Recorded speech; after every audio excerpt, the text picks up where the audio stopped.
Hello and good morning everyone, I am Rajanya. তো আজ সকাল 9টায় ঘুম থেকে উঠে বসে পড়লাম চা খেতে।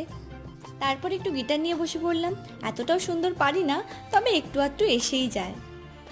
নববর্ষের ছুটিতে বাড়ি এসেছিলাম, কিন্তু এখানে এসেও অ্যাসাইনমেন্ট পিছু ছাড়েনি। মায়ের হাতের ইয়াম্মি পাস্তা খেয়ে আবার অ্যাসাইনমেন্ট লিখতে বসে পড়লাম। আর লিখতে ইচ্ছেই করছিল না, তাই একটু বাইরে গিয়ে ঘোরাঘুরি করছিলাম। এই হলো আমাদের বাড়ির রাধা মাধব।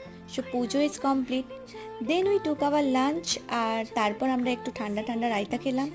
তো আমার মতো লাতখুর মেয়ে দুপুরে না ঘুমোলে হয় না, তাই ঘুম থেকে উঠে একটু ইচ্ছে করলো মুখে অ্যালোভেরা মাখবো। তো তারই প্রস্তুতি করছিলাম, আর এদিকে মায়ের খোলা চুল দেখে আর লোভ সামলাতে পারলাম না, ফুল দিয়ে সাজাতে লেগে গেলাম। তারপর অ্যাজ ইউজুয়াল আমার যেটা না দেখালেই চলে না, সেটা হলো আমার একান্ত প্রিয় নটাঙ্কি। তারপর আর আমার ভিডিও করতে মনে ছিল না। ডিনারে মোমো খেয়ে আজকের দিনটা আমরা শেষ করলাম। তো চলো, বাই বাই।